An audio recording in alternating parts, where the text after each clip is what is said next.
My name is Rachel, and if you had asked me a year ago what I thought of my younger sister, I would have said she was my best friend. Ellie, vibrant, dramatic, a little self-centered at times, sure, but she was my sister. We shared secrets, late-night talks, tears, and laughs. I never imagined she'd be capable of doing something that would nearly end my life. It all started the night of my baby shower, a quiet, elegant gathering my husband Newton and I had planned for weeks. It was meant to be my night. My first child. A dream coming true. Everything was perfect, until Ellie walked in wearing a tight red dress and announced, loudly, that she was getting engaged again. All eyes turned to her. Just like that, the focus shifted. My joy dimmed in her spotlight. But I smiled and let her have her moment. That's what older sisters do. Later that night, she cornered me near the staircase, her voice laced with venom behind a brittle smile. "You have everything in your life," she hissed. "But last night was supposed to be my night only. Yet, as usual, you showed up with your pregnancy announcement and hogged all the attention." I was stunned. I tried to speak, but she continued, now defensively. "That was just a harmless prank. I didn't even think you were really pregnant at first. I didn't mean for it to be such a big deal." And then it happened. In a single, chilling instant, Ellie shoved me. I lost my balance and tumbled down the stairs. Everything after that felt like slow motion: screams, pain, a rush to the hospital, the terror of not knowing if my baby would survive. Miraculously, my child was okay, but I ended up with a fractured wrist, deep bruises, and the emotional devastation of betrayal. A few days later, my mom called.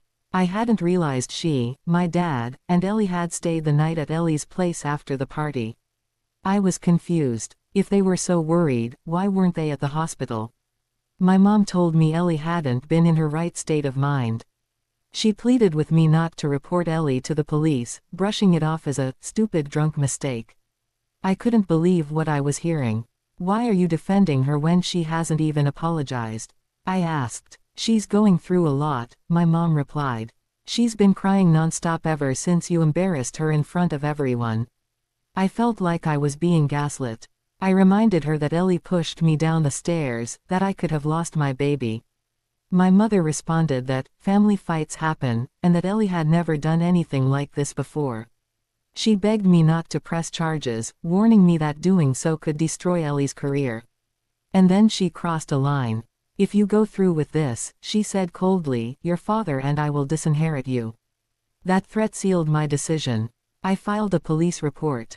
Update 1. Ellie was arrested. My phone exploded with calls from my parents. Newton and I ignored them. He was furious at how they were still protecting Ellie over me. His family and other relatives reached out to show their support. They all agreed pressing charges was the right move. Honestly, I was terrified. If Ellie could push me down the stairs just out of jealousy, what else was she capable of?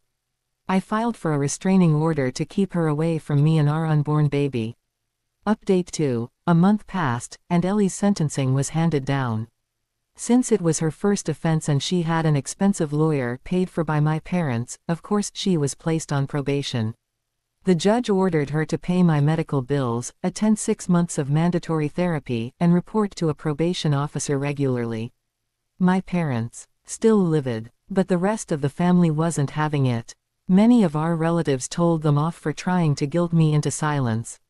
I made it clear to everyone what my parents tried to do, how they begged me to protect Ellie, not because they thought she was innocent, but because they didn't want to ruin her future. I still hope Ellie gets help. Maybe she really is struggling mentally. But none of that excuses what she did to me. That's not love. That's not sisterhood. Update 3. 5 months later, our son was born. He was beautiful, perfect. Newton and I were completely overwhelmed with love and joy. It should have been a peaceful time. But peace doesn't last long when you have parents like mine. One evening, just as we sat down for dinner, there was a knock on the door. I opened it, and there was my mother, smiling like nothing had happened. She said she had heard from the relatives that the baby had arrived and she just had to come see her grandson. She mentioned Dad was on his way with wine and baby gifts so we could celebrate together as a family. I stood there, frozen. We haven't spoken in 5 months, I reminded her, trying to stay calm. You chose Ellie over me. And now you're here acting like everything's fine. Newton stepped in. You lost the right to be a grandparent when you failed to be a parent to my wife. My mother's face changed. She tried to argue, said that Ellie was depressed and going through treatment. She said we needed to forgive, that now that the baby was here, we could all be one happy family again. But I couldn't pretend anymore. I wasn't going to move on, just because she brought a teddy bear and some baby booties. Newton told her firmly that we would decide who was allowed in our son's life, and she wasn't welcome. Right then, my dad arrived with his arms full of gifts, acting like it was Christmas morning. Newton asked me to go inside and rest, and I listened. From behind the door, I could hear their shouting. My dad was demanding to see me and the baby, claiming he had a right as the grandfather. Newton snapped, something I'd rarely seen. He threatened to call the police if they didn't leave immediately. They tried to hand over their gifts, but Newton refused to accept anything. He told them that if they showed up again, we'd file restraining orders against them too. It finally sunk in, they couldn't guilt-trip us anymore. Since then, Newton and I have installed security cameras. We've tightened our boundaries. We're protecting our peace. Our son deserves a safe, loving environment, free from manipulation and betrayal. And as for Ellie, I don't hate her. I don't wish her ill. I just want her far away from my life.